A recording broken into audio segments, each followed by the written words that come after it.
Each one of us has a story. Our journey has and is continuously impacting us. By listening to my guests share how they are discovering their best self, you will discover the best part of you. All right, thank you so much for tuning in to Discover Your Best Self. Right now, I know we are in the middle of a pandemic, which none of us have ever experienced before. And within that, we also are experiencing protests and, the Black Lives Matter movement. So today, we really wanted to focus on bringing in professionals from, all different backgrounds, Black professionals specifically, and talking about what it is that we can do now to implement change and kind of like a grassroots thing, like what can we do right now from the ground up, talking to people in your community, your friends, your family, starting now today. So I'd love for everyone to just introduce themselves and just tell us who you are, and what your background is, your professional background, and why you think today is important in talking about how we can implement change in our own communities and within your professional, your own space. So Kim, do you want to start? Sure. Thank you for having me, Shanice. I'm Kim Roxie, Kimroxie, and I'm the founder of Lamique Beauty. It's a clean beauty makeup line that is focused on bringing non-toxic makeup to the market and taking care of the women who a lot of times have been forgotten about, but they spend 9 times more on beauty products, and that's women of color. Awesome. Absolutely. My name is Reginald Davis. I work in tech. I'm a cloud engineer, also a co-founder of Tech for the Culture. And I think it's very important for us to be sitting here and having this conversation today, because I think it all begins with a conversation and actually organizing and actually sharing our opinions on what we can do to actually move forward. So. Hello, I am Sharila Wall Price. My background is in the financial industry. I've been in banking for 15 years. I mostly deal with consumers and small business. So been in the industry where I have worked for a predominantly Black institution, and now that I have advanced in my career, now I work for one of the top 5 banks in the world. Hello, my name is Lorenzo Williams. I want to thank Shanice for inviting me to have this discussion. My background is in law.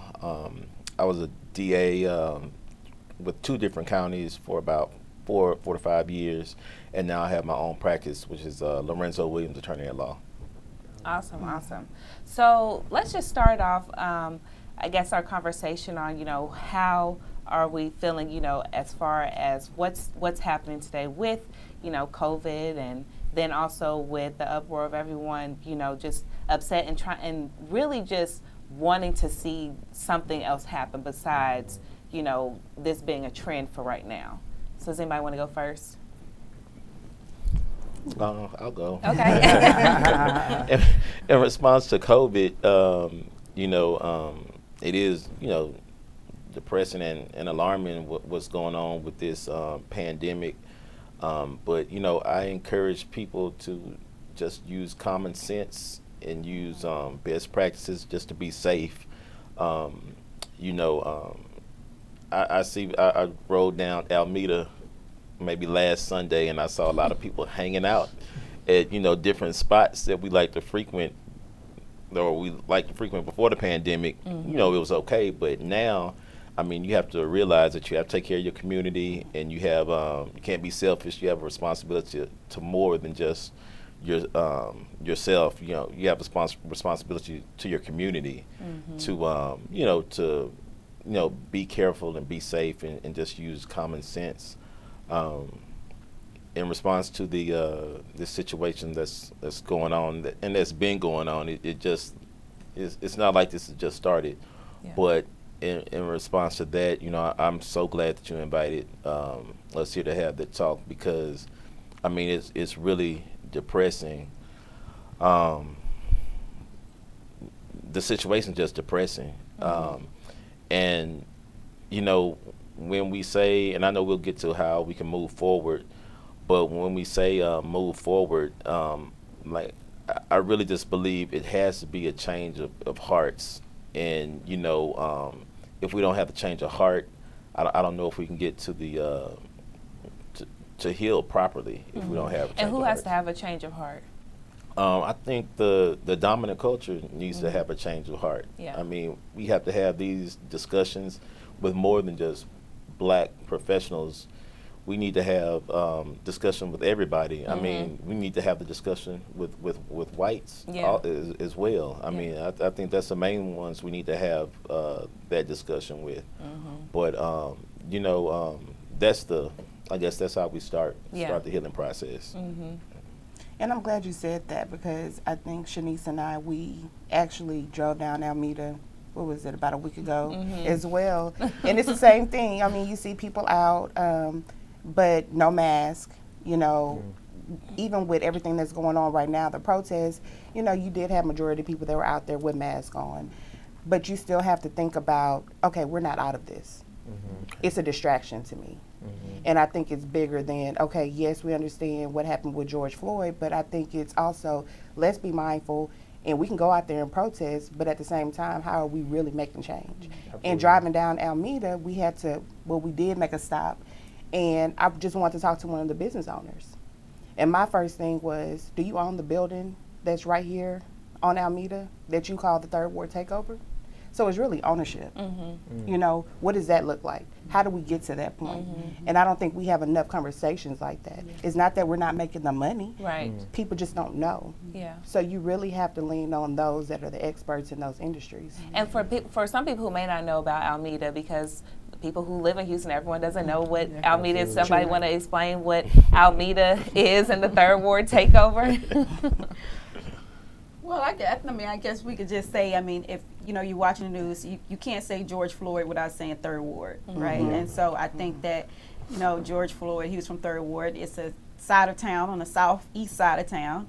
And Alameda is a main corridor, a main street that is heavily populated by the black community. And actually now it's being regentrified, where it's even people from other backgrounds coming in that area. And what's interesting is there's been a lot of things happening where people of other communities have come into Third Ward and started to kind of change it and wanted to, you know, enforce their own culture inside of here. So we've actually had our own little city things going on in regards to that as well. But on this street, though, there is, you know, a plethora of black-owned businesses that are there in the area. So this is this Amita corridor that we talk about. That's where it go down. Yeah, no, I mean, I think that those are all really great points, because you know, if we really want to see change, it comes from our wallets too. Right. Absolutely. You know, and and property, right? Because in ownership.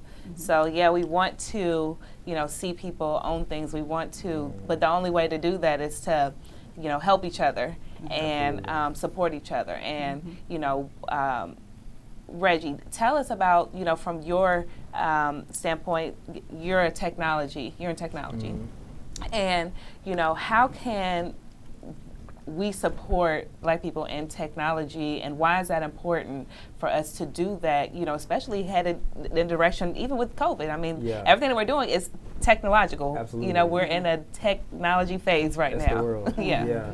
It's interesting, because ever since I got into the world of technology, the first thing I noticed is that people of color, we're the last on the train. You know, everybody else is in, the Asians are in, the Middle East, and everybody's in on it but us. And I think a lot of it comes down to, like, we have not fully embraced the idea of technology and how we can use it to leverage our communities and our buying power and everything that we can bring to the table. But a lot of that comes from, we're not educated on how we can leverage it, right? Because a lot of us, as you were saying earlier, a lot of us don't understand ownership and entrepreneurship and business and overhead and all of these things that come with just running a business in general. And in order to really create some type of technology platform or anything like that to scale, to really make the kind of money that you see these other people making, you have to understand the business side of it. So it really, you know, we really have to start taking the time to understand how business works. And then once we understand how business works, then we can kind of start looking at technology and how we can leverage it to start bringing that money into our communities and really injecting it with, like, some economic power. Because the reality is that to me, technology is like real estate now. Yeah. You know what I'm saying? Like technology, like I look at a website like it's a house. Yeah, for because sure. you can go spend however much dollars to go get a website built, but the reality is like somebody got to maintain it. You got to pay for servers, you got to pay for network, you got to pay for all of those things. And a lot of people think that, well, if I just build a website, they will come. If I build an app, they will come. That's not how it works. You know what I'm saying? There's a whole overhead. There's a whole, business structure to that. And we got to educate ourselves on that, because otherwise what's going to happen is that we're going to try to dip our toe into those waters, and because we haven't taken the time to learn how the business works, we're going to get burned, and it's going to leave us with a bad taste in our mouth. And we're going to be like, well, we don't want to do the tech stuff because, I put 10,000 into it and I ain't get nothing back. And it's like, no, you got to do your homework. You know what I'm saying? We got to do our homework, and we have to really educate ourselves on what task are we trying to accomplish right now. So two things, and I also wanted to get to Lorenzo and Kim as well, but while you're talking about that, one is tell us about what Tech for the Culture is and why that's important. And then also, and everyone else can chime in on this other part, which is why is it important for us to make sure that we're talking to different people in different professions, who look like us and who can help support us, or even who may not look like us, who want to help, support us financially, to help our dreams come alive so that we can, be there to help our other businesses. So start with the first question. Absolutely. So Tech for the Culture is a group that basically a community that I began after I self-taught myself how to program. And when I was out there networking, trying to really understand how this culture of technology works, like I kind of found myself always being the only black person in the room. And when you're the only black person in the room and you're around a bunch of really smart people, you can kind of get a little bit nervous as far as like asking questions and being like, hey, like how does this work, or what is that, or what is this, blah blah blah blah. So the idea behind Tech for the Culture was to create a safe space where people of color can come in and we can learn about technology, and we can ask questions from people who already work in the industry, so that people can feel comfortable enough to educate themselves, right? Like that, because to me, that's important, right? Like you need to be in a space where you feel comfortable to learn. If you're not in a space where you're comfortable to learn, then you will not learn anything, and that time is just wasted. Right. So that's the whole idea behind Tech for the Culture is we want to help people in the community learn more about technology, whether it's about programming, whether it's about marketing, whether it's how you can use it to build your small business, whether it's about investing in angel investing and VCs and stuff like that. There's so much to it that, you know what I'm saying, it's hard to do it by yourself. And the only way we're going to really figure this thing out is by coming together as a community and learning with each other. Yeah. For the past 2 years, I've been immersed in the tech culture. I had a brick and mortar store here in Houston for 14 years. And then I felt like this heavy push to take my business more e-commerce. And, Sherry and I, we talked about this before, and Shanice, and then I met Reggie at a tech event that I was hosting at the Ion here in Houston. And what I found is I couldn't find any resources here in town that could help me figure out how to do this whole e-commerce thing and everything. So I actually applied for a tech accelerator in Austin and started my journey, closed my store to start that journey. So I literally went from a small business owner to like a student again, right? And so because I couldn't get the information that I was looking for, and by doing that, I ended up going on this journey from Austin to Silicon Valley, to San Francisco, Boston, Atlanta, going through different programs and things like that just to figure stuff out. But while I was doing that, I would come back to Houston and host events just to like share the information I was learning. Absolutely. Literally, I wasn't trying to say I was an expert. Just sharing. I'm just, okay, this is what we did over here. Let me just And tell you. why did you do that? Because I couldn't find the information. Right. And I knew it was other people. I know people who are in business, but they have, but they're, how can I say, but there's no like future in their business. Yeah. So you can have a business and you can look like you're doing well, but you don't really have a future in it, and you don't really. There's no roadway, yeah, no path, yeah, no product exactly, roadmap. Exactly, roadmap to it. And so I knew that because I was one of those people. And so I just figured that, just come and share the information, and I wasn't trying to gain a crowd or anything, and I didn't care how many people showed up. We're just here to like discuss this information, and I'm in here learning, and let me share it with you. And that's how we started to build, and it actually built momentum. Never called it anything, just organizing people to come together to learn something. It wasn't about a brand or anything like that. And I just continue to do that. Right. Now I host an event once a month, an e-commerce event now, because of a lot of the information I learned. And all these different partners that I have now, I bring them in from these different companies that can help with your own e-commerce platforms. Absolutely. To help. So you know, what I learned was every accelerator I was in, besides one accelerator that was for Black women that New Voices did, the New Voices Fund, but I was the only Black woman, and some of them the only Black person, right? Absolutely. And I know exactly what you're talking about. I went through a whole identity crisis. Oh yeah. Like when I went to my first accelerator, like I literally I had to call my nephews who go to school with predominantly white kids, because I went to HBCU. I'm from Harlem Clark. You know, it's You were culture shock. yeah, a little bit. I'm having a culture shock right now. And in my 30s, I did not expect that. I did not expect for that to happen. So I just was like, what? And because I never been in an instance where people are watching everything you do. And anything they have a question around Black culture, they want to ask you. And we are all different people sitting up here right now. We're 5 different individuals. Yeah. Just because we're Black doesn't mean we do the same thing and eat the same food and go to the same, and you know, to be sort of under a microscope like that. Like the bird watcher. You become a proxy for your entire community. Yeah. You know what I'm saying? You really do. And I mean, it's crazy that you even say that about the identity crisis, because I went through it. You know what I'm saying? Because for me, I'm from Fort. My mother. I mean, I'm from Stop 6. You know what I'm saying? My mother still lives in Stop 6 in Fort Worth.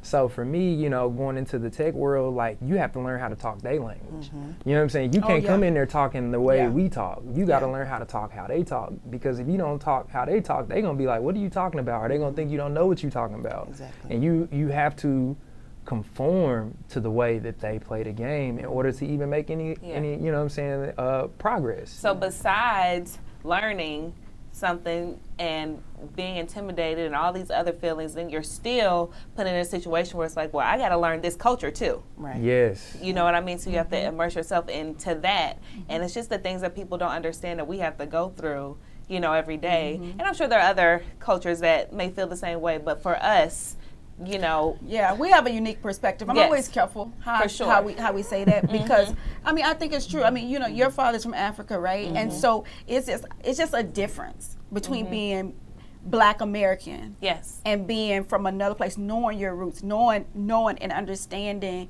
and it's different. So I must, and we're judged differently. And I must say that, you know, I think we have our own unique experience, because other people get to come with their culture and get to be respected for their culture, and we honor that.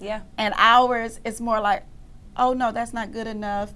You know, it's a totally different sort of attitude. But what I've been channeling lately is our ancestors. Entrepreneurship is not new. No. But we've always had to do that to even earn our own. That's how we got out. I mean, that's how we got out. That's how we got freedom. You know, was through entrepreneurship. Absolutely. When we talk about Third Ward, emancipation, you know, this is where people settled and built.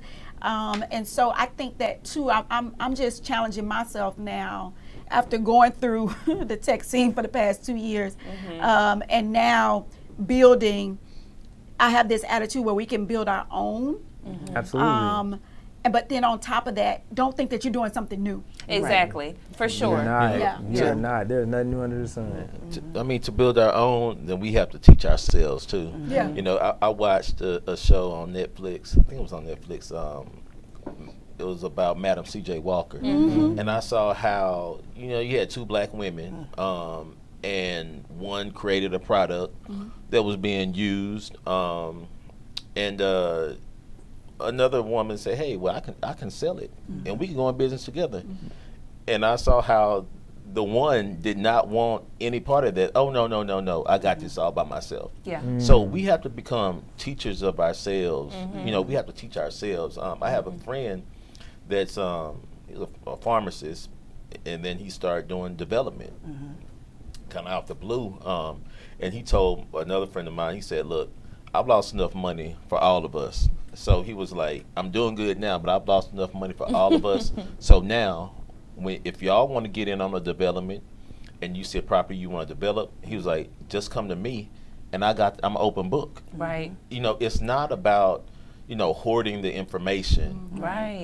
It's about sharing the information. I mean, I always tell people, like, well, look, what God has for you is for you. You know, Period. as long as you work diligently, you're going to get that. Yeah. Right. But, you know, don't hoard the information from your brother, from your sister, because, you know, I mean, that's just causing us to take a step back. Yeah. You know, we kind of live in a culture where everybody wants to be the big dog. I want to shine, and I want to make everybody else Right. subject to me. Right. And, you know, and we don't want to share. No, that's real. Yeah. That's It is. real. It is. But in order for us to grow, we have to. We have right? to. Yeah. But We I have mean, like to. you stated and Kim stated too, it's about educating yourself. You Absolutely. have to go out there and get those resources.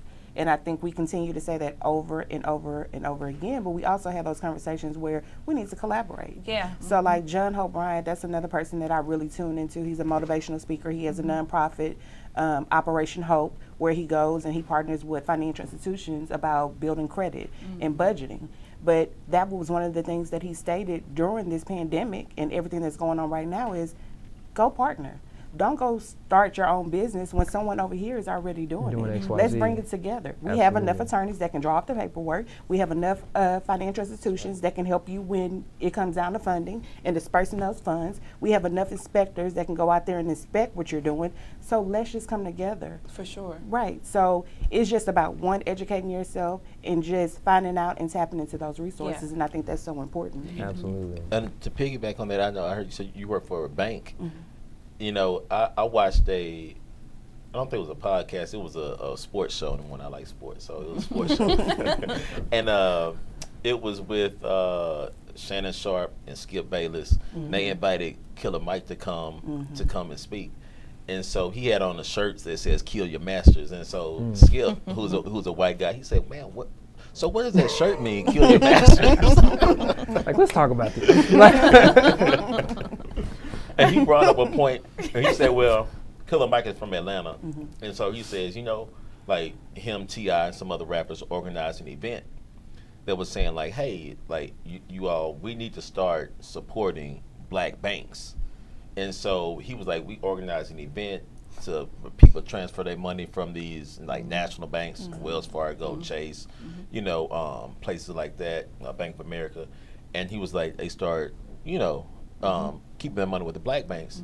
He was like, man, Wells Fargo came in and earmarked $60 million just for black mortgages, not for any other race, but just for black mortgages. Because they see the power Yeah, Right. and that they- that's they going know. to have. And he said that's killing your masters. He was Right. like, Yeah. that's the definition of it. Right. You know, so we have to do. And I said, you know, by next week, I said, man, I'm gonna find a black bank that I'm comfortable with, and I told all my buddies, I was like, hey, $10,000 and put in there. You know what I mean? I'm gonna support that, because, you know, when I hear something good like that, I was like, man, hey, you should support that. You know, and I encourage other people, hey, support it.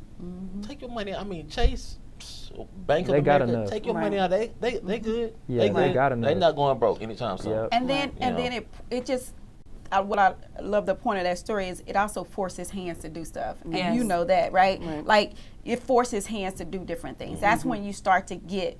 I know, like I follow, and she's actually a client of mine too. But the Sonda Duckett from she's from Chase, CEO of Consumer Banking, and she's very loud and proud Yeah. about what she's about, what the change she's trying to do, because we have to do it on so many different fronts. We have to do it on so many different fronts. And so this is the reason why a lot of other cultures, they get the respect because they do go and build their own. So that's why I love what you're talking about, because when you do that, then you make other people say, oh, wait, this is what we're supposed to be doing. Wait, no, guys, don't go away. We still need you. Even you see that in LA with the police department, they cut a part of their funding and now are going to put that in the black community in LA, in Los Angeles. They cut some of the police department's funding to go into the black Wow. community now. But that happened because of these protests Absolutely. and the voices being heard and Yeah. things like that. So it's very interesting when we start to kind of make these different moves, how we're forcing other people's hands to do stuff. Yeah. Yeah. we definitely have to hold each other accountable. Yeah. And it's not just us, you know, Yeah. within our community. We also have to hold them accountable Yes. as well. So to your point when you were saying, you know, taking your money out, but then you have to hold yourself accountable to say, okay, I'm coming into this institution and it may not be the same structure or what I'm accustomed to. So let me help them get to that Building point. that patience. And why is it not the same structure? Is it because they never had the support? They didn't have the support. They didn't have us or anyone else coming in. You know, we're always going to the bigger commercials, so they have the money and the backing. And, you know, we were talking earlier about being patient. Yeah. Being patient and being just a little bit, you know, more kind to ourselves of like, okay, you know what? Let's help each other get to where we need to be so that we can operate efficiently like some of these other companies. Absolutely. Because we don't have that. We're starting over every generation. Yes. You know, to We Lorenzo's are. point, we should not have to start over every generation every time. It's funny that you say that because, like, you know, it's a couple terms in technology we like to refer to when we talk about an application, because the application is a living, breathing thing, right? And I feel like businesses are living, breathing things. And to that point, it's this idea that the first version of the application is never going to be what you want it to be or what you envisioned it to be. You know what I'm saying? But guess what? As you learn more about how the users use it, as you get more data about it, as you kind of start figuring out, okay, they're using this. Okay, well, let's start putting some energy into these features, or let's start doing that. And things just iteratively get better. Facebook didn't look like what it did on the first version. Right. You know what I'm saying? And that's how we have to start looking at our black businesses. When we started black businesses, it's not going to look the way you want it to the first run. You know what I'm saying? But the more patience we have, the more we learn about how customers are using our services and our products and so on and so forth, it's going to get better, but you got to stick with it. You just got to stick with it. Can I disagree a little bit? Go ahead. Because I don't think we're starting over and over every time. I think that I love the metaphoric, you know, perspective you just put in around, you know, you're always kind of doing things over and doing it better, or fixing some of the bugs and stuff like that and things. But I don't think we're starting over every time, because the truth of the matter is things, I think as a culture, we did the best we knew how to do at that certain time frame. Because yes, the protests replicate some of the things that happened in the 60s and stuff like that. But still, they went through some things to even get us to this point. I think we're moving the needle forward every time, as for us. I can't speak for the other side. Yeah. I don't think they've right all their wrongs in a lot of ways.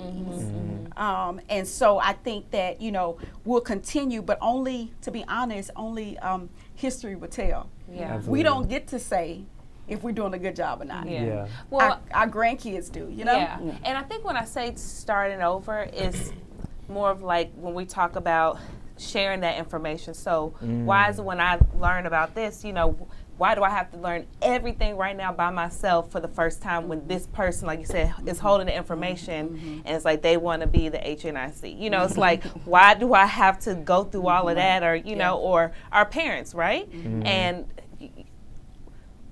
we should not have to, you know, per se take care of our parents financially. Right. You know, in other cultures it's different where, you know, no matter how old we are, whatever, we can still go back home.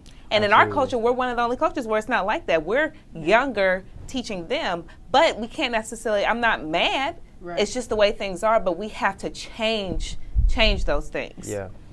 And it's systematic too. I mean, It is. It's because it's kind of like you have, because for instance, they told us to go to college and stuff like that, Yeah. but they didn't know they was putting us in a corporate setting Exactly. that was going to hold us down. Right. Absolutely. So entrepreneurship for a minute had kind of faded out in black, you know, and trend wise or what have you, because it was like if you go to college, you can move up, and then we realized, oh well, there's only one black CEO. Like, you know, it's like, it's like, oh, actually, I'll never move up to the C-suite. Oh, Yeah. okay, now we got that figured out. Okay, now I'm about to start my own business. Yeah. Right? And so then we Right. went back out on that. So it's like, that's why I love that metaphor, because you do try different things. I Right. think even as a culture, we try different things to see if this going to work this way, if it's going to work that way. Our parents didn't want us doing certain things because it's like, yeah, that's a blue collar. Now you can move up, you know, go get your education, because remember, you get the education, you're supposed to move up. That's not the truth. That's not the truth. Right. So, Right. and Not so, the education that they selling.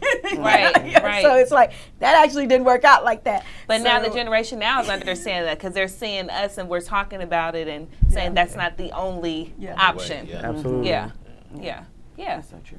for sure.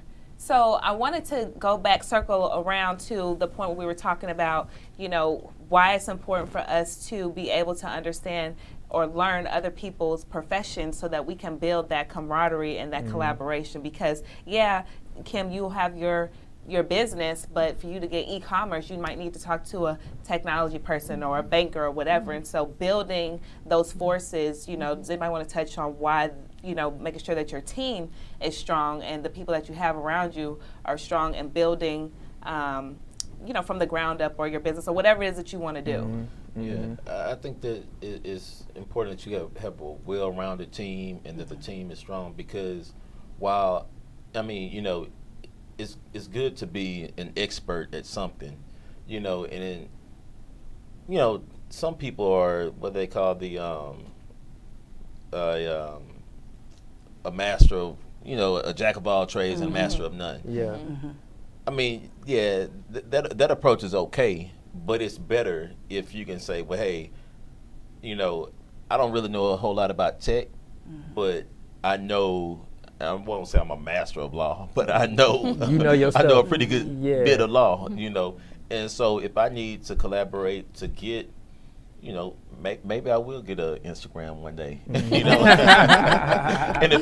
and I know who to go to, Yeah. you know, if I need something like that, you know. Absolutely. I mean, you know, we all have to pull from, you know, if everybody could pull from, could assemble their team around an expert in their profession, I mean, The game you'll changes. have you'll have a strong team. I think that's the one thing that we've really missed when I really kind of look back on how we progressed as a community is like pooling our resources. You know what I'm saying? Pooling our resources is such a overlooked thing that I feel like our community hasn't really embraced that idea, because I see it happening in so many other communities. You know what I'm saying? We right next door to Chinatown. You roll up Bel Air, you're going to see, you know, calligraphy, you're going to see all kinds of business. And the crazy thing is, they all the same business. That's all I ever think about. I'm like, how is it that you can have 10 noodle restaurants and everybody got basically the same thing on the menu, but everybody eating? Yeah. You know what I'm saying? Yeah. Like, Yeah. and it's this idea of pooling resources and not looking at the next man as if they're just competition. Right. Because it's like, if it's 10 of us in this little shopping center, guess what? That's 10 different options. Everybody gonna come through. Oh, I like this one, I like that one, I like that one. But they pull their resources together. It's not about one being bigger than the other. You know what I'm saying? That who cares? Like, we all eating. We all have we own this. And ain't nobody gonna go over there and take it from them. Right. We as a people have to humble ourselves around each other. Absolutely. You know, and kind of like cast the pride to the side, you know, because it's all for the greater good. Yes. You know, I mean, you know, to your point, I mean, if they're doing it in other communities, we can do the same thing. Absolutely. Yeah. We should do the same thing, you know. Right. Yeah. And I think we are in some ways. I think we are. I think we are, because I wouldn't be here if it wasn't for Black women. Absolutely. So that's why I got my shirt on today, the state of Black women, Hey. and the power of us. I mean, I would not be here. Yeah. I'm thankful for these two ladies right here, you know, who have supported me in a lot of ways. So, you know, I wouldn't be here if it wasn't for Black women. I'm like Aretha Franklin. Black people paid me. Black people made me. Yeah. You know what I mean? Absolutely. You know, that's what she said. Yeah. You know, Yeah. Aretha Franklin. You know, and so I'm there with that. You know, and I just think that, you know, I wouldn't be doing anything if it wasn't for Black women. So I know we pull our resources together. I just think that, you know, can we do it better? Yes. Can it be more? Yes. I'm totally on that front. And then also I would say that, you know, to give us more grace too, like no other, that's the reason why I say we're unique. No other community has been pulled down like we have. Right. Yeah. I mean, Right. we're literally being mean- mass incarcerated. Yeah. We're literally, it's modern day slavery. They did and a it's being number done on on us. y'all. It's been done on us, Yeah. you know? Yeah. So what other communities is that being done to? Where people are literally building up private systems. They created systems to hold us down. I mean, where else is that happening? You know, I haven't lived in other countries, so I don't know how that's happening in other places. I've traveled other places. And I know that, you know, there is different oppressions that's happening in different places. But here, we're the victims of that. Yeah, Yeah. we know exactly what that feels And like. so I have to just give us a little grace around that Yeah. because we organize That's and we fair. do stuff, but then my cousin, you know, hasn't quite woke up to something, and then they're still, you know, following the system, right, getting caught by the system, you know, but then sometimes I also could be, you know, Sandra Bland just coming from an interview at Prairie View, Yeah, not doing nothing, for you sure. know, and still get shot and killed. I mean, still get, you know, going to jail and then don't know what happened to me, you know? So, I mean, I'm not going to say that also, too, you do everything right and you still going to stay alive, or you still going to move up the corporate ladder, or Right. whatever these different things are. So I just have to give us a little grace, because I feel like, especially as a black woman, I feel like I hold so much weight in my own body Yeah, it's a lot. for what's going on. You know, we took care of your kids. You know, we're your secretary. We make it so you can make billions. We make it easy. You know what I'm saying? Yeah. And then we take care of the family. We holding the whole back of the community. Then we got a birth too. You know, it's a lot of weight in that, and I just want to show us a little grace as a culture. Yeah. Absolutely. Yeah, that's true. Yeah. Were you gonna say something? I was, but I mean, Kim said it all. I mean, she said it so gracefully. I mean, we have to continue to just come together. You know, it starts with this conversation. It starts with us telling the story. You know, the history books, the books that now they're coming out and saying your kids need to read this. The history we never learned. Right. We never learned. It was just all of a sudden we had it and then it disappeared. And now, again, we're not starting all over again. It was already there, but now we're tapping into it. Right. Because it's like, how did we get to this point? Why are we here? Why haven't we, you know, why didn't we disrupt what they were doing? Because right now is the time for us to be disruptive. Yeah. Yeah. And I think what we're doing, we have to continue to speak out. We can't allow this to die down. And like we were talking before, 381 days. We have to be committed every single day. If it takes for us to boycott or whatever the case may be, we have to do it. Because they know the power we hold.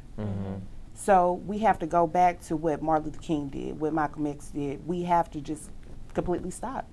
That's what we're doing right now. Yeah. And now you have huge corporations coming out saying, no, we don't want to lose you. We're going to give you 10 million. We're going to put 10 million or 50 million into your community. Why does it take that someone else had to die by the system for you to come out and say that? So we have to continue to bring it up. It's not just a day. It's not just a month. It's all the time, every single day. We have to have these conversations. And we have to have it with our kids too. I have an 11-year-old and a 5-year-old. We're talking about it. Even when I was growing up, we talked about it. Not as much because it's all over TV now, but it was a conversation. So continue to have that conversation with your kids, with your cousins, with your neighbors. Don't let it just stop because, okay, everything is okay, they gave us this amount of money, now we're going to stop. No, and we have to do something with it, and we have to leverage it. Yeah. And that's go ahead. I was going to say, and to piggyback on what you're saying, it's not just stop giving them money. It's about taking that money and putting it back into your community, because what's happening is that the money that we do have in our community leaves our community so fast that we never get to see it circulate and actually, Like 6 build some, hours? you know what I'm saying, 6 hours, but everybody else community is going through business to business to business to business. So it's not just this thing of like, well, stop giving the money. No, just redirect where your money is going. You know what I'm saying? Take that money that you were giving to them and now put it into a small, a black startup business or whatever it is, you know what I'm saying, to help them grow and help them build, because eventually that's going to become an investment, and now you have a relationship with this business. And when that business grows, now it's like, oh dang, like I don't need them at all. Like I got my own. We invested in this. We were here from the ground up. That's what you want to be a part of. You know what I'm saying? Because if we just keep putting money, even if we stop, and after 381 days we start giving them that money back, guess what?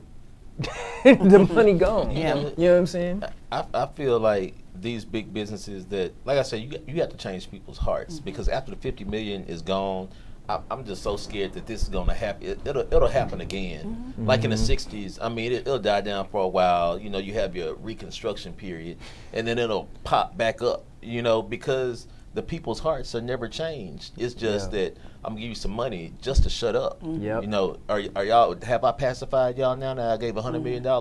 Okay, now let some time pass, and then you know, right and then we're right back to it. But you know, like even with the NFL, I'm like, do this for me. Yeah, right. You know, you say your heart's changed and you sympathize with the black people. Now, when you gonna give my brother Cap his job back?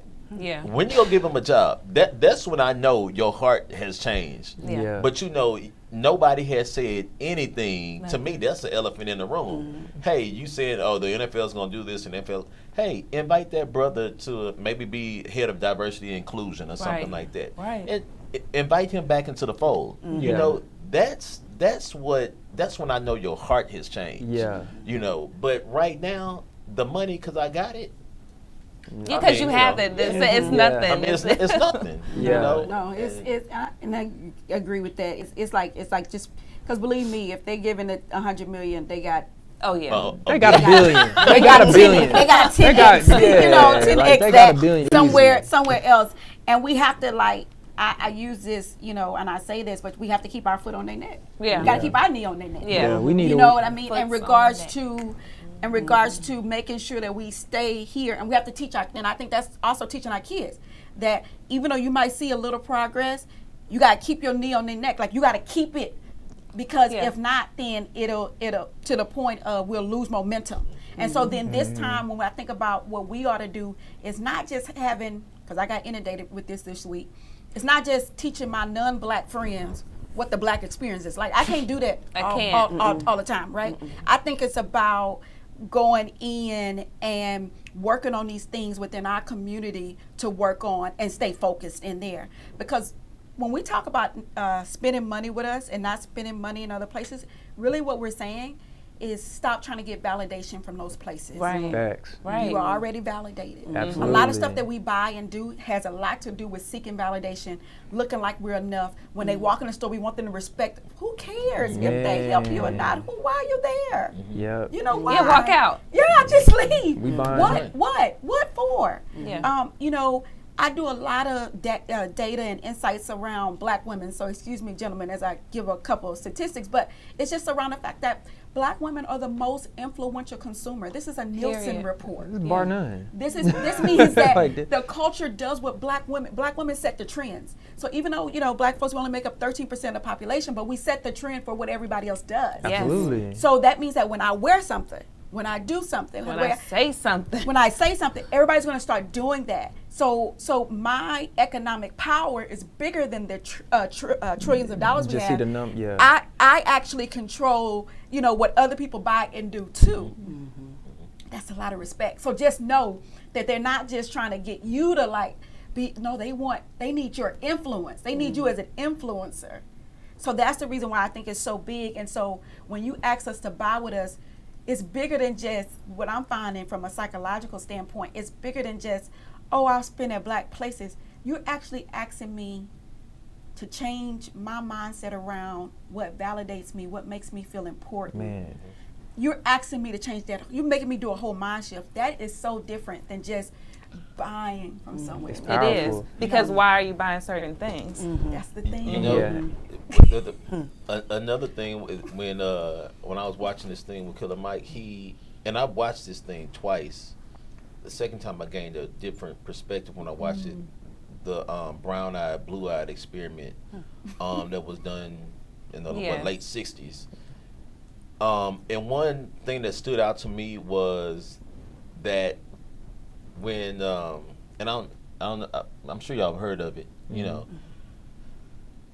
the kids did when she had the blue-eyed kids that were oppressed and on the down end of it. Those kids in their work, they did less in their work. And then when she flipped it and the blue-eyed kids were on the bottom, they did, you know, they performed poorly. And you know, it just signified to me that, you know, when somebody's always depressed, oppressed, and always on the bottom side of it, that gets into their psyche. And then that's what perpetuates even self-hate. Yeah. Yes. You know, and that leads us down a bad path, because now, you know, they say that this is how I can look like $1 million, or how I can look like them. So I don't want to buy from you because I'm trying to That chase. doesn't get me Absolutely. that. Yes. Yeah. And further, like when we talked about, supporting each other and why we're always being divided, that's the easiest way to divide us is through our Black relationships Absolutely. and not respecting us, black males and Black women not being together, because now we don't have Black households, and so not to say that you can't have interracial couples, but when it's because you don't want to be, or you have that self-hate, then it's hard for us to build our communities. We don't even trust each other. You know what I'm saying? Absolutely. To even build. And so that's all of that. So that's why I like to concentrate at is mindset shift. So when you think about me being in beauty, don't just think about lipstick and eyeshadow. Yeah. Think that I'm actually on this front because I'm trying to help to shift mindsets around the way we view ourselves, around the way I see myself, because the beauty industry is toxic, not just because of the ingredients. 75% of ingredients inside of beauty products are toxic for women of color. And 75% of the beauty products that are actually marketed to us, that they market, are toxic. Okay, and so you kind of think about slavery back when they used to give you the scrapes and stuff, and that's why you didn't eat healthy and all that. Think about that in the beauty industry. But then also too, it's toxic in regards to the images that they portray and what I'm trying to live up to. When I go to certain places, they're trying to sell me a bleaching cream because they think I want to be lighter, right? Just that thought that, oh yeah, you'd be pretty if you're lighter, right? And different, even in the Bahamas and stuff, it's a real challenge and problem. But then now put myself at risk of cancer and everything, trying to get lighter skin, right? So it's these type of different things of the toxicity that we come up against, that self-hate conversation and changing that mindset, so we don't fall under that under that anymore. Yeah, for sure. So Lorenzo, take us down your path as far as you being in law and the effect or change that you either want to take, or I've been seeing a lot of attorneys right now on call helping and using our power in that. Yeah, I am, don't judge me, but I am a law and order type person. Like, I have some buddies that was like, oh yeah, man, they need to burn the city down, riot, and I'm like, no, that's not the way. I was like, donate to Thurgood, donate to Southern Law School. We need more Black lawyers. We need more Black people that have a better understanding of the laws, and that's how we can effect some change.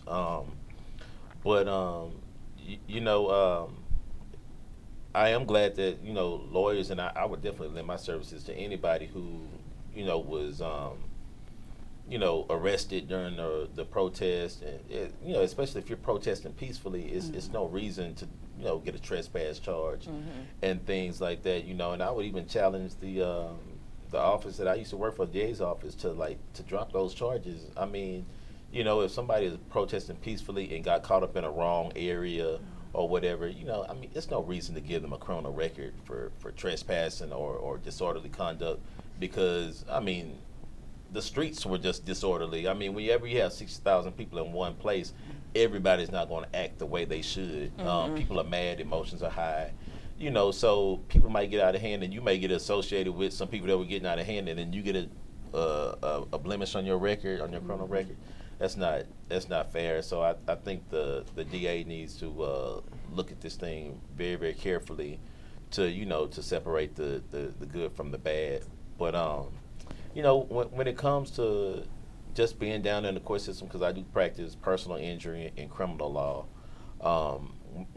it's just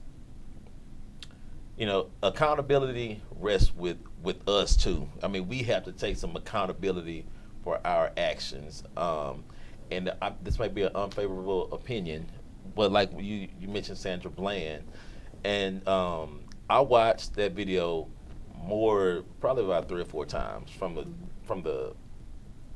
the trooper pulling over the person prior to Sandra Bland, and I heard their interaction, and then pulling over Sandra Bland. the first he pulled over a girl who was going to Prairie View, a sophomore. She was I think she was speeding. He pulled her over. They had a really good conversation. I mean, if this is the kind of interaction that you want law enforcement to have with individuals, and so she say, hey, I stopped you because you're speeding. You know where you're going? She's like, hey, I'm going back to campus, and I'm enrolled in summer school. And he said, well, let me check your ID, make sure you don't have any warrants, tickets, or anything like that. He checked the ID, gave it back to her. He's like, you know what? I'm not going to give you a ticket because he's like, I'm sure your parents are paying, a lot for you to go to the school, And he said, I know college tuition is high or whatever. So he was like, I'm just give you a warning. Have a good day. I mean, 3 minutes later, he starts off the conversation with Sandra Bland the right way. Just like that. And then he says, well, hey, ma'am, do you mind getting rid of your cigarette? And that's when it blew up. I mean, we have to use wisdom when encountering. I don't think that the trooper was a bad person. But a lot of times when, when you challenge someone with some authority on something as trivial as putting a cigarette down, and they don't like your attitude, how you're coming with them. Of course, if they're the professional, they need to remain professional. But that whole situation is so disheartening because it blew up into something it totally didn't have to be. I mean, it really didn't have to go that way. Looking at it, and I'm like, why? Why did this thing get out of hand? And there's some culpability on both sides, as far as I'm concerned. Now, what happened? After she got in the Waller County Jail. I mean, they had their pathologist do the autopsy and everything, and then their family had an independent pathologist do an autopsy that would happen to be a black sister, and she said, "Look, I hate to tell y'all, but I can't find anything that anybody did that was out of order, as far as injuries or anything like that." And so with that, and I tell people, like, okay, with that situation, everybody didn't jump on that bandwagon, but a lot of people did, and I understand why. But I said, when you look at, I said, this is the power. When you look at what George Floyd did, 6'6", 250, 260 pounds, comply with everything the officer asked him to do. I mean, from what I could see. I mean, sat on the ground, he got him up, just complied 100% all the way. Very peaceful. If he would have thrown one punch, this wouldn't be the movement that it is today. But that he's remained peaceful, that he remained, composed, and, sat there and suffered and lost his life while he did nothing. That's why in Copenhagen they're rioting. That's why in Denmark they're rioting. That's why, all over the world there's an outcry for justice, because everybody saw this guy did nothing. Reminiscent of Black Sunday, people marching in their Sunday's best from Selma to Montgomery, attacked by dogs, billy clubs, and Dr. King said, yeah, when the press takes these pictures, they're gonna condemn America because they're gonna put this all over the world, and world leaders are gonna condemn America for being a hypocrite. Because the same thing you say about Nazi Germany, now you're doing to your own people, and the people put that on blast, and when they get condemned, then, and it might not even change their hearts, but at least it makes them back up. And that's when the Civil Rights, the Civil Rights Act was implemented and everything. So, like I say, I'm pretty much for law and order, not the same way y'all's president is gonna dominate these people and all that. I'm like, not like that, but I think that everybody should, be respectful of the laws that exist, but also those laws have to be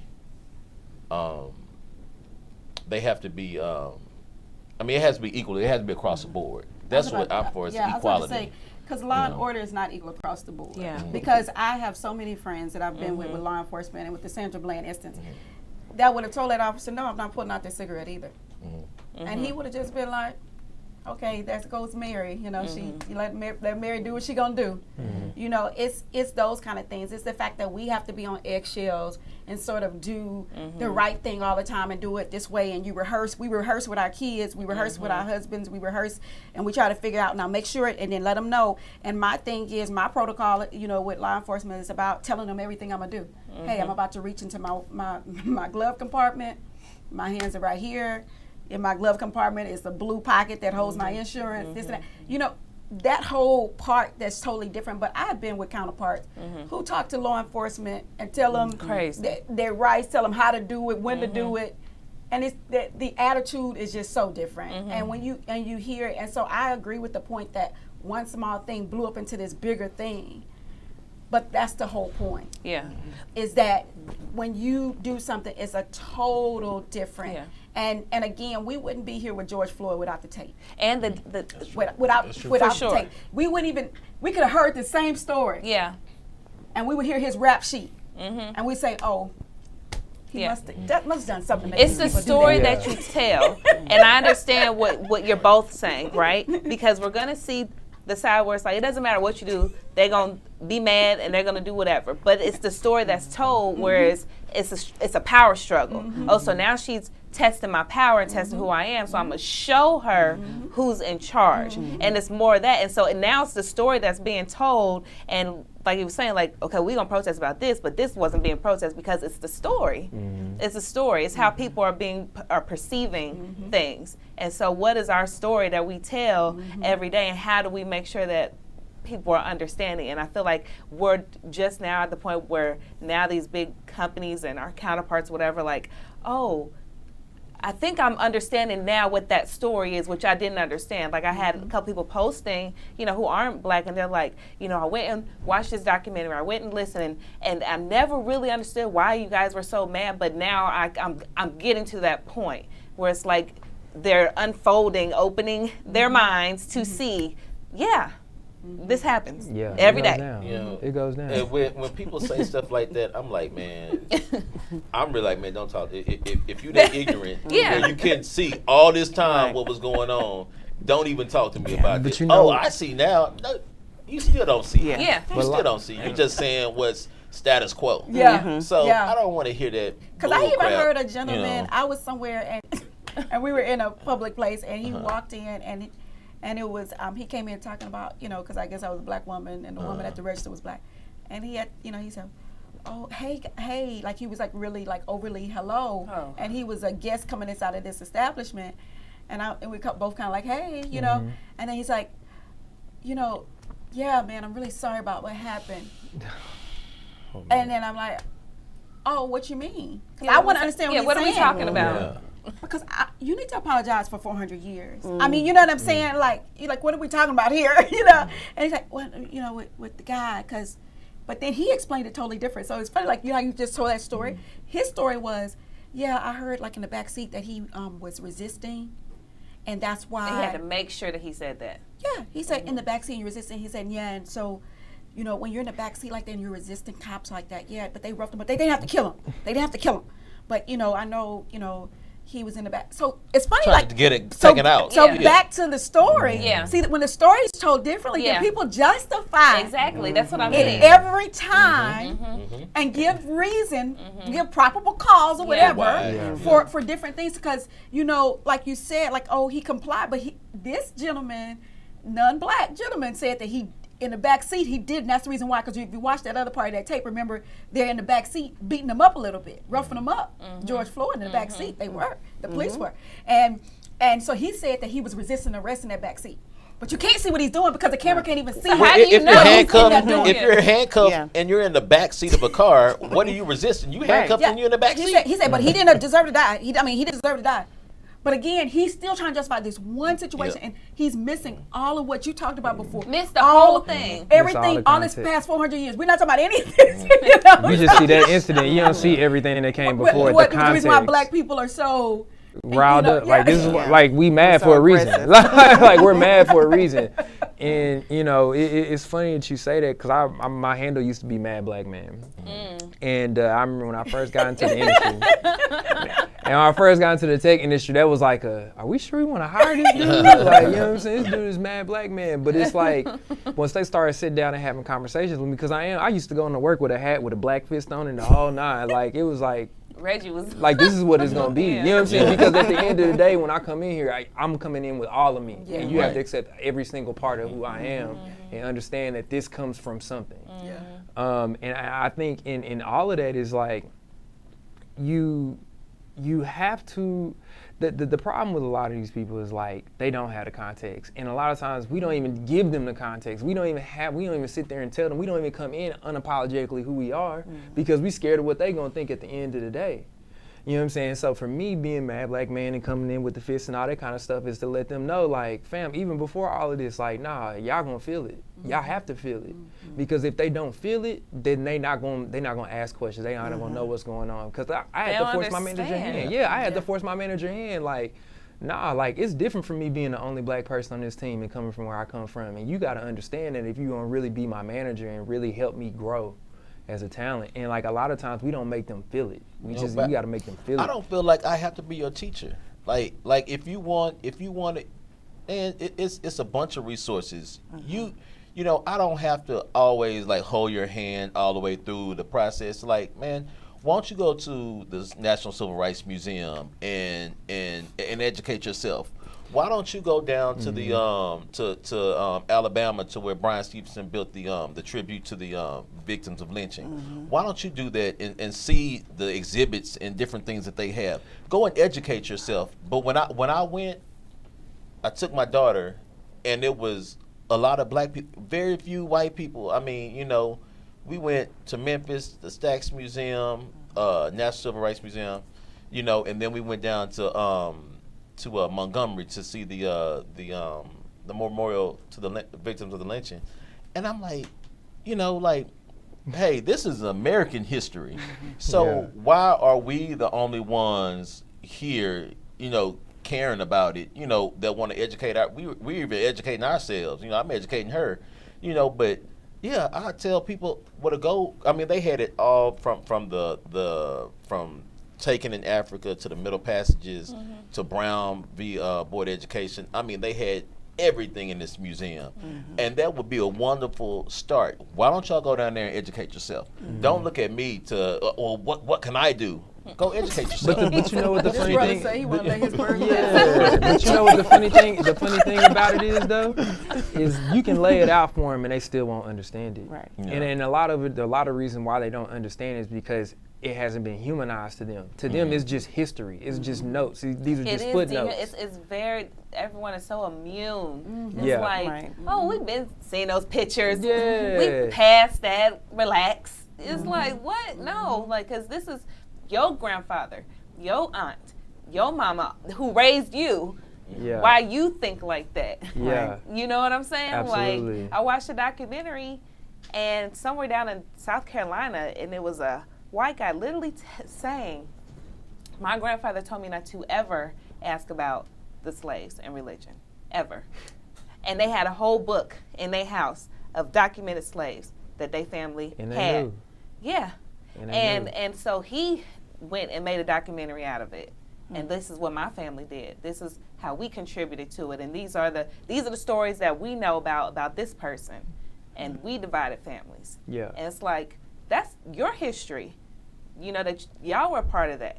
And not to say that you're doing it now, but you need to be aware of all that and how it affects everything. So. And that's it. But that's interesting though, because of the industry he's in, because I've been in tech, you know, and been around. Yeah.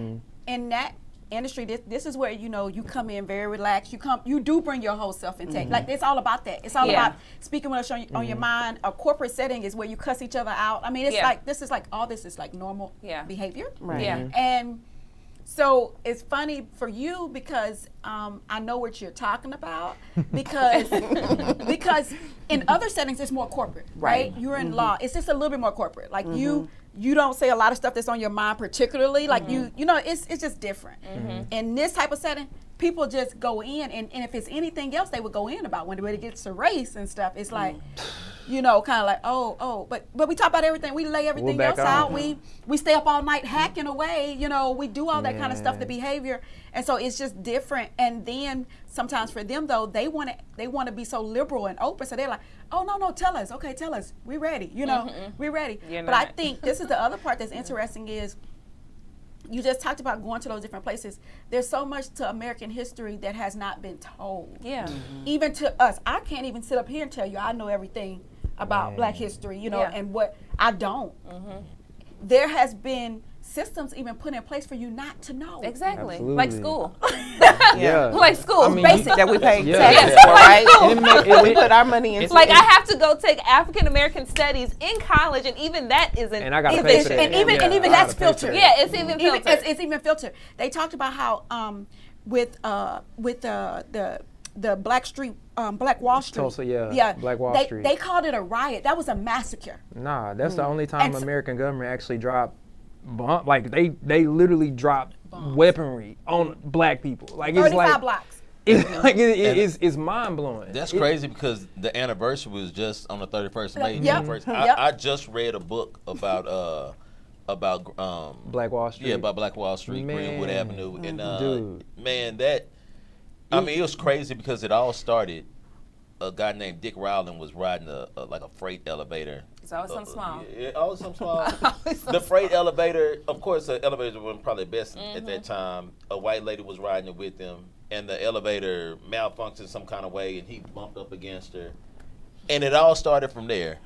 You know, they got him, took him down to the jail, and of course, they were gonna release him to the lynch mob. So some citizens from Greenwood said, well, hey, man, they got our boy Dick down there, man. We need to go down there to make sure they don't just release him to the crowd. Sound like what's it? You know, and so they went down there and, you know, like, hey, we over here, y'all over there. Y'all not going to release my boy to this crowd to get him lynched. And from there, they called in the National Guard and they said, well, you know, to justify, well, if the blacks hadn't came down there with their guns, well, we didn't come down there with our guns. Y'all so kill a boy. Yeah. I mean, so what would you have us to do? You want to go treat him fairly. You want to go treat him fairly. So did we all suffer? Yeah, we all suffered for Dick. But hey, you know, I mean that's the way. If it wasn't him, it was going to be another. It was going to be somebody else. You know what I mean? Somebody it else. You know, it was going to be something. It was anything to trigger that. And then from that, all those people got killed. And they talked about how they held the actual history of this. Oh yeah. They wouldn't even tell all this in the New York Times. They talked about this, how they held the history. So all of the information regarding this, we don't even know all of the details. Gone.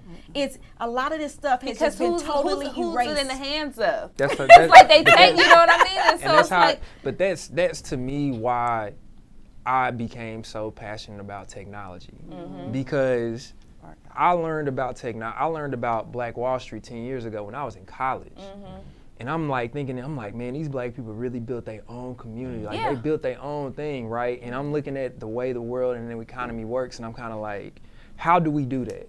How do we get there? How do we build something of our own that's ours? This, right here. You know what I'm saying? It's And it's this. It starts with the conversation. But it's documentation too. Exactly. Yeah. Whether we archive it, we have to have documentation. Yeah. Your We have to paperwork have it. is so important. I mean, being in the financial background, paperwork. Yeah. Yep. Yeah. We're terrible with paperwork. Yeah. And Yep. the I government need to showed get you that when it came down to PPP. Did they not? Exactly.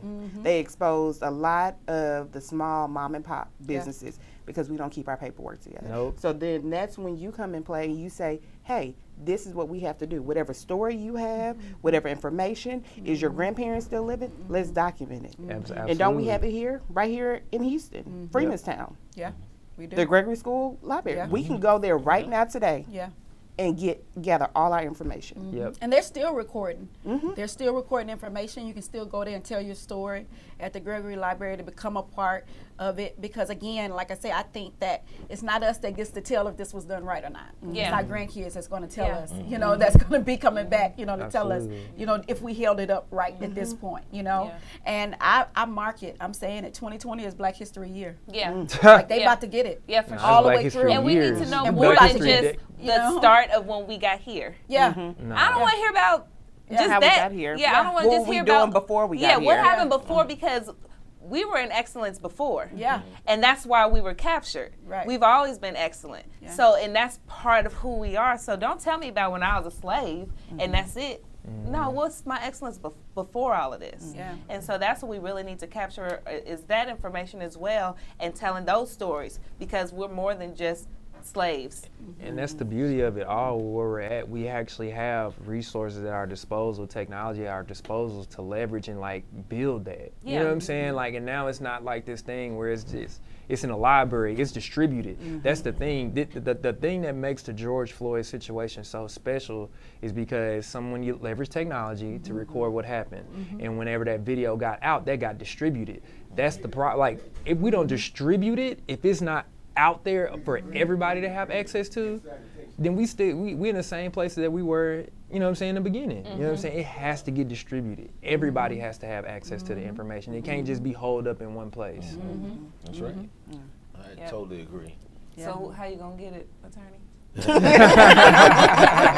How we gonna get this information? Because you law and order, we can't go in there and Demand it. Yeah. We can't be too aggressive. It's way. I mean, it's the Freedom of Information Act. I mean, you could write to get stuff, and by law they have to release certain documents. We need those processes though. That's what we talking, Hey, I right? got templates. Holler at me. Yeah, we gotta get these templates say- together. Seriously. And also to respect our own infrastructures of it. Yeah. Because I can think of here in Houston, we have at least 2 handfuls of black press that are documenting our journeys, and I respect those entities and what they're bringing to the table and what they have for us. And so I think that also too, just to put a little credit in there, I think that we are building already on things. Absolutely. Yeah. I think that we also living here in Houston. I lived in Austin for for a little amount of time in 2018, 2019, and I mean, Yeah. I have a friend that just moved. I have a No friend. comment. I have a friend that moved to Austin because they wanted an opportunity in tech. This is a black person. Yeah. They've been out there for a couple months, and then all this stuff happens, and they were like, "Yeah, I'm moving back to Houston." Yeah. I can't deal with it. I Because can't you do talked this. about I don't want to teach you, and those are the environments I was in. I was in environments where I had a person that actually gave me a book on slavery. Oh, I need to read. No. And said, you should read this book. Maybe your perspective will change towards, Wait. a non-black person, right? Trying to give me, some perspective on what my Happened to viewpoint. my people, and Right. I got to live it every day. Right. So I should tell you, Read this. like, and so it's just different Boy. instances. It's a lot of, The they talk about audacity. microaggressions, but just even being people's experiment a little bit, and so I think that, I know we'll start talking about solutions around healing and stuff like that, but for my non-black friends, I say, or some of my non-black folks that I talk to or come in contact with, I believe that friendship will help them a lot. When they ask what can they do, be genuine friends Yeah. with Man. black folks, and you will know what to do. Yeah. It will be just second nature because it's your friend. It's things that you do for your friend. your friend. Absolutely. You know how I compare to? So we all been to school, we've seen bullies before, and if you are being bullied, right, and it takes the cool person, right, to come come in. and stop. Yeah. So that's what they are. Like, we need your privilege to come and intercede. And that's Yeah. all it is. So if you being bullied at school and it's like, okay, well, the nerd can't do anything. He's helpless. He's defenseless. Everybody's rallying around or whatever. It's like, okay, well, let the cool person like, hey, he's good. That's my friend, whatever. But when you turn around, you act like you're not friends, but you friends later. Are you friends when you go home? We need to advocate. They need to advocate. Advocate. But for us, y'all friends. Have to. Y'all done grew up together, but y'all That's ain't my friends boy. at school. Yeah. No, that's my boy. You gotta Yeah. say that's my boy. Exactly. And it's funny you say that because like the people that got me into tech are white people. They're Exactly. the ones that said, "Hey, you should learn how to program." Yeah. And I was on the phone with him for 2 hours the other day. Yeah. And we're just talking. You know Yeah. what I'm saying? He's just like letting me unload. Yeah. And he's just listening. I'm like, you doing what you need to do. Right. You know what I'm saying? And I had to like tell him like, just keep listening. You know what I'm saying? Because when you listen and you hear what we go through in the daily microaggressions and all that kind of stuff. Now you're going to go into your own environments and you're going to look at your interactions with people a lot differently because now you got a friend and he told me like whenever he went to work and somebody did X, Y, Z, when he going to work the next day, he going to be like, oh, dang. That's what Reggie was talking about. All right, let me call it out. You know what I'm saying? Exactly. Like, and that's how you really begin that process of like, how can I help? That's how you help. Yeah. Yeah, and that's why I said, not that I don't want to teach you what I know, but I was, if you trying to get it yourself and doing your own due diligence to get it, then I know that your heart is changing because I have a guy that I would consider my friend who's a white guy, and we had a big blow up probably about with the Kaepernick situation because he said, man, it's not like that anymore. He was like, I came from, he comes from Montana. I came from Montana. I worked hard. I don't even have an education. I worked hard. And I get and now I work myself up to but I said it's not the same for me to you. I said I got 2 degrees and I'm still trying to get there. I said my sister have 2 degrees. My brother. I said all of us are educated, but it's not, the road is not easy for us as it is for you. Level. And I say if you don't believe, and I said take for instance this. I say just a few months ago or maybe a year or so ago, when we were having this talk, I said, remember the Oklahoma bus incident about young frat guys saying how they want to hang black people and things like that? I said, that's like 22-year-olds. I said, so when my daughter grows up and these people go to Oklahoma State, got jobs in oil and gas, she want to go into oil and gas, that's who go look in her black face. And she has to look in their white face to ask them, when they was chanting this stuff on the bus, and if it's 20 of them, it's 20,000 of them, and then when they chanting this stuff on the bus about how they would hang black men, and then she has to ask them, please, sir, can I have a job? I was like, how do you think that's going to work out? And man, we didn't talk for a while.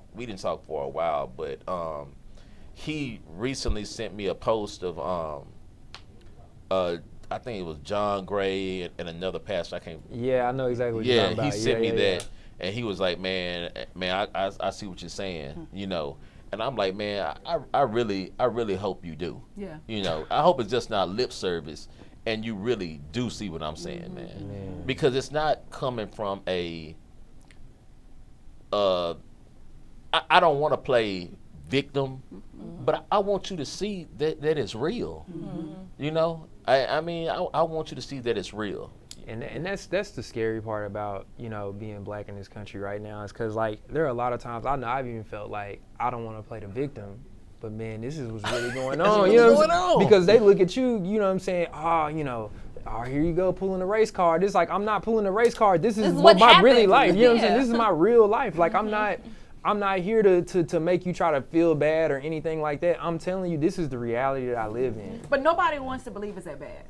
That's what it is. The dominant culture doesn't. I mean, because it's not you. Right. And I always tell people this, like, sometimes if we have like mutual friends and the mutual friend does something that offends you, I'll always say, and I don't always do it, I'm not even lie, but I always say, like, you know what? If a person is doing something that offends another person, it's incumbent on us to go to that person that's doing the offending or the alleged offending anyway and say, look, man, that's not right. Yep. Just because you're not doing it to me, doesn't mean I can't say anything that you doing it to somebody else. And for me to say, you know what, well, he ain't doing it to me, so, I'm going to keep on that. No. That's not the way to handle it. I mean, in my eyes anyway. I mean, it's incumbent on you to tell a person, like, hey, man, don't do this. This is another brother. This is another person. Don't do this to them. Matters not if you're doing it to me. I just think we have to tell and hold people accountable. Absolutely. Accountability, yeah. So, yeah, definitely. I mean, we're coming up at the end of this discussion, and obviously we can go on and on, but I think we had some really great points, which is one, you said holding people accountable, holding ourselves accountable. What do we want to do next? working together, helping us build our businesses, teaching, learning, pulling our resources together, resources that we already have, right? And documentation, right? And learning about funding and how we can do things. And, it's just going to take, we have to have grace and also having grace on ourselves.